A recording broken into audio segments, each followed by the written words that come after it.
Hello everyone, welcome back to another video today. I'm going to be reviewing all the WWE releases from the past year. First of all, I want to say, join my fan Discord server down in the description below. And make sure you like and subscribe.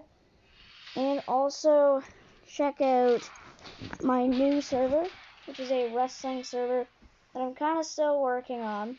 But I hope you enjoy those servers, but I also hope that you enjoy this video. So let's start it off with Bobby Fish.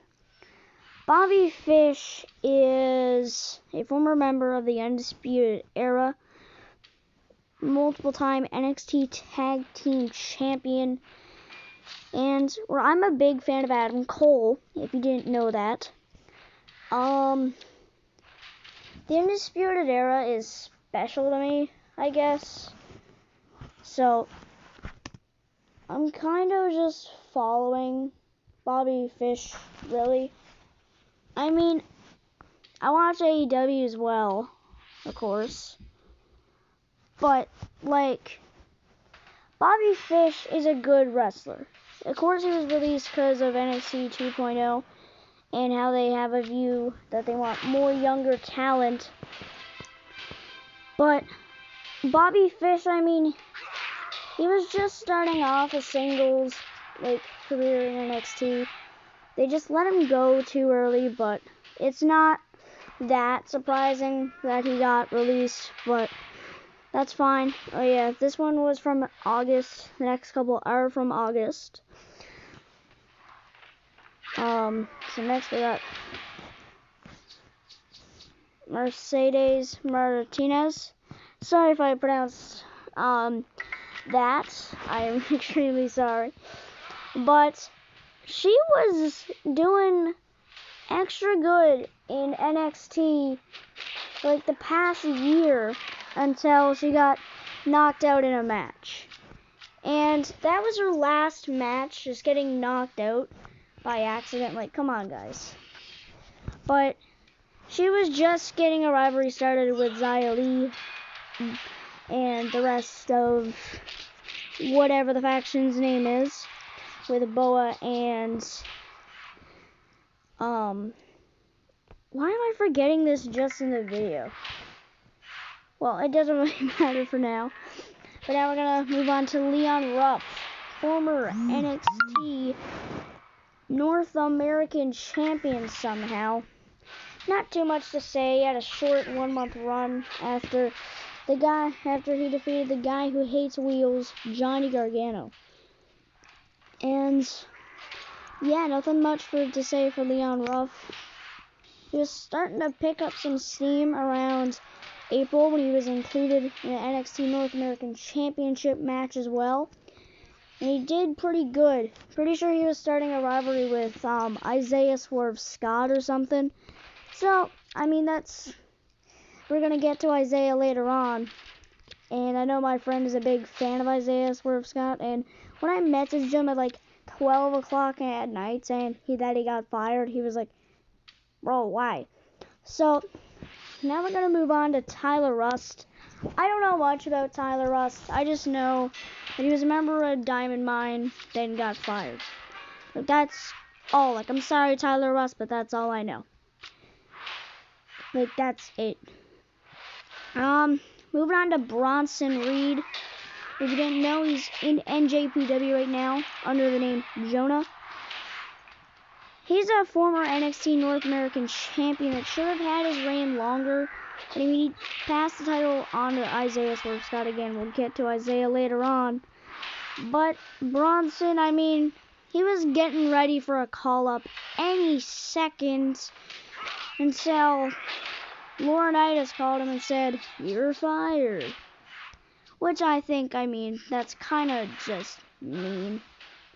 Like, not like in that way, but just like kind of dumb. Just like, you're gonna get called up soon, and then yeah, no one cares.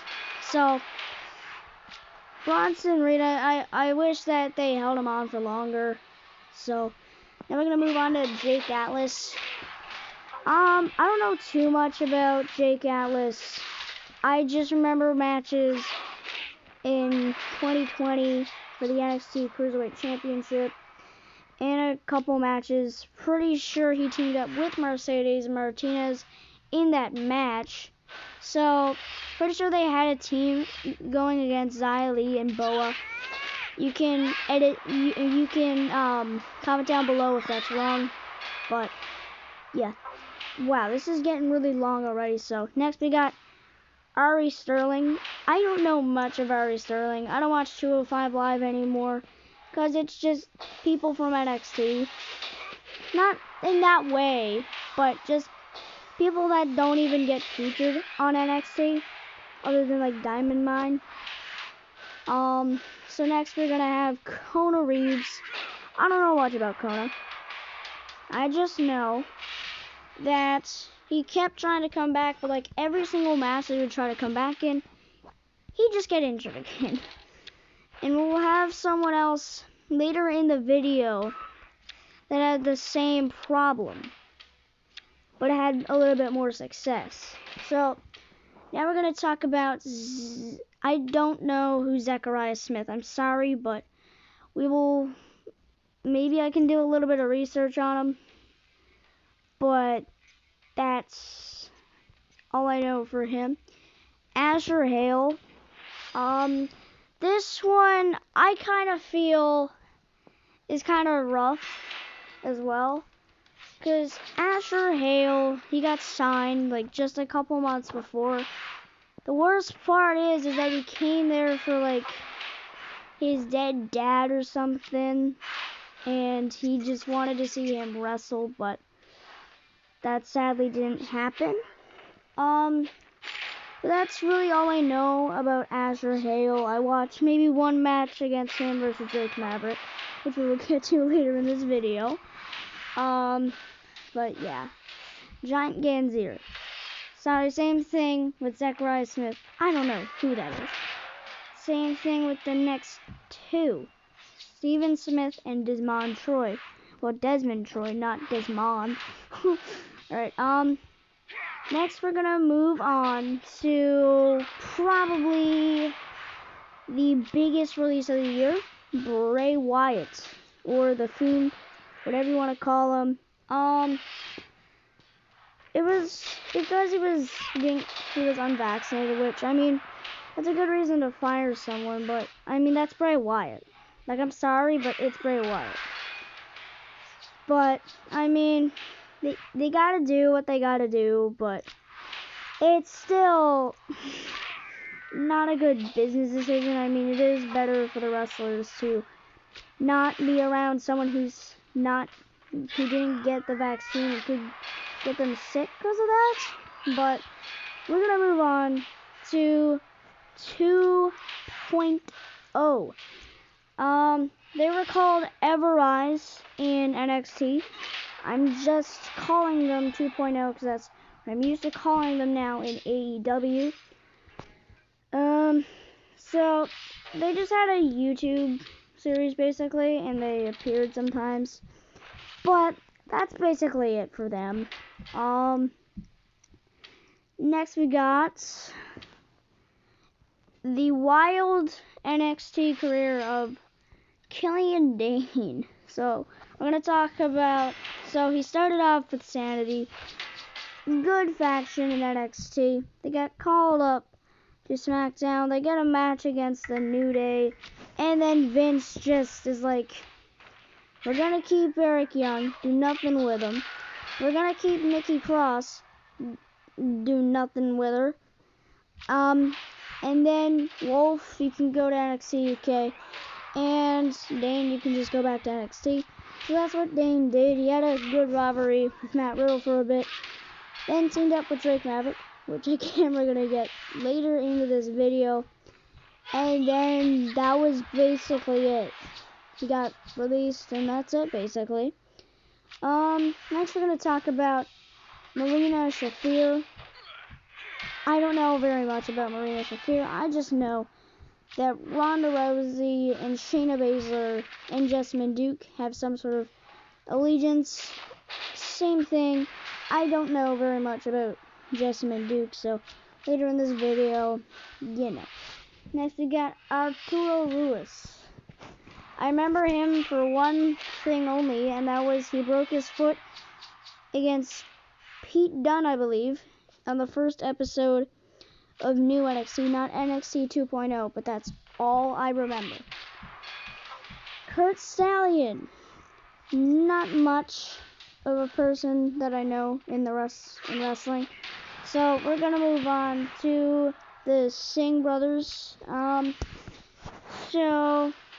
Well, not the Singh brothers, but I guess I'll call the Bollywood boys. So they were just jobber team in 205 Live. And if you don't remember, Jinder Mahal's, I guess, backup back in 2017 when Jinder was WWE champion. And yeah, that's really that much for them. Next we got Lars Sullivan. We're not gonna get deep into Lars Sullivan, but he just got called up to Raw, had a match on Money in the Bank, and just left. We're not gonna get into very much detail. So let's move on to Steve Cutler. This one may not be related to Jackson Ryker, but we're going to get to Jackson Ryker later in the video. Not sure if it was off of his tweet, because I will say this. Jackson Ryker likes a guy named Donald Trump, and that's what happened. I think they were written off of TV. I listened to an interview with one of the members of the Forgotten Sons, not Jackson Ryker. I'm pretty sure it was actually Steve Cutler.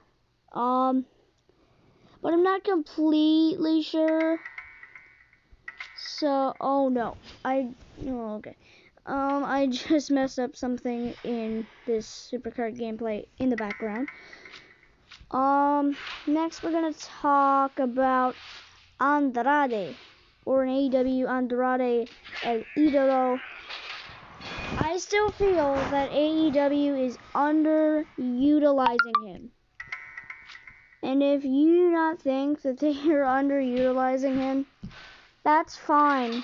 But in WWE, you're treated better, other than that last year that he had from October 2020 to till he got released from his contract. I will say this. They gave him a US title.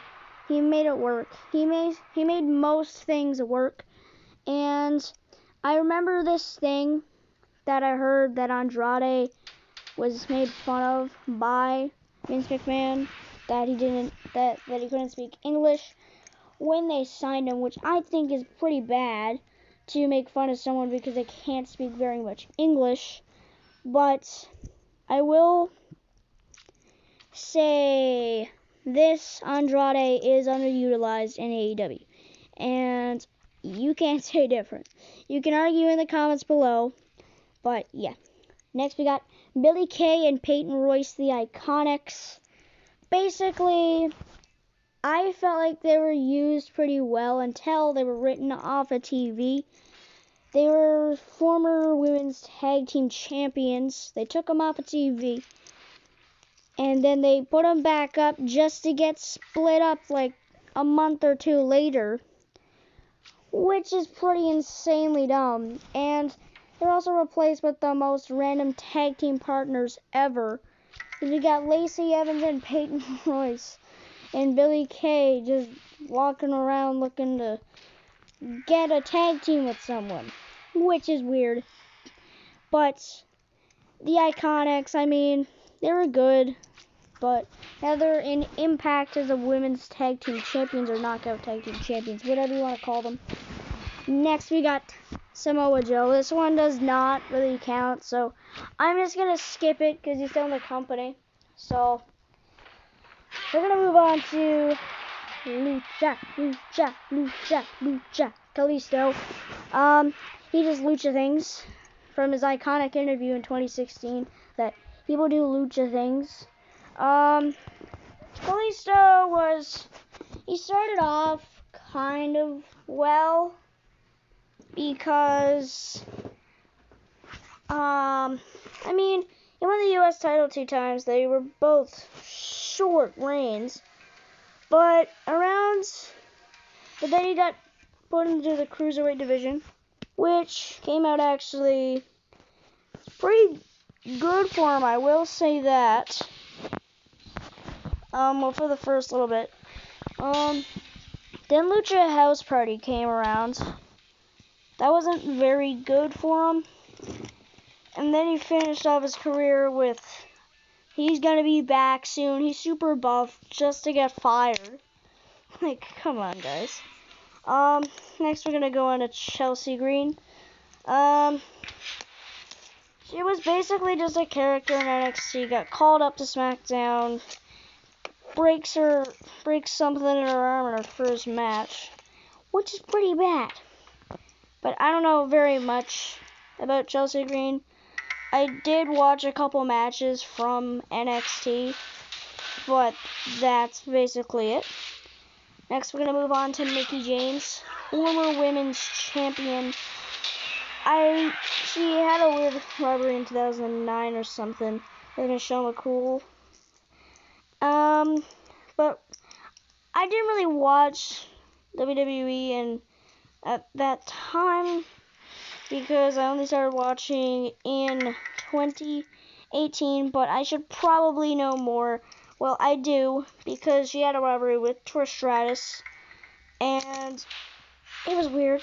And then she basically just came back to WWE, paired up with Alexa Bliss and got fired. Which, I mean, the first part of her career was good until she got rehired again, and that didn't go very well. So now we're going to get to Tucky. Well, Big Tuck. Well, what Otis would call him. Oh yeah, Tucky. So I did not want to do that line. It just came up in my mind for no reason. But I will do one, I guess, in Otis' voice. Oh yeah, Tucky. Hope that's not gonna become a meme. Oh no, so we're gonna talk about Tucker. He was with Otis for a long time, and then turned into a singles competitor and just did nothing. I gotta power up this King of the Ring. So yeah.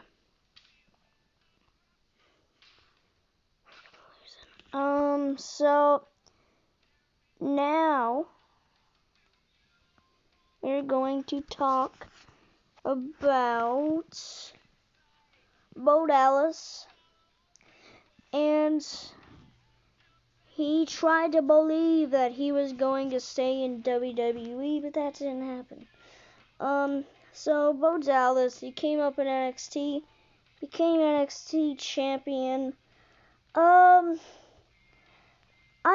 When he got called up, it was just rocky after that. It kept getting rockier and rockier.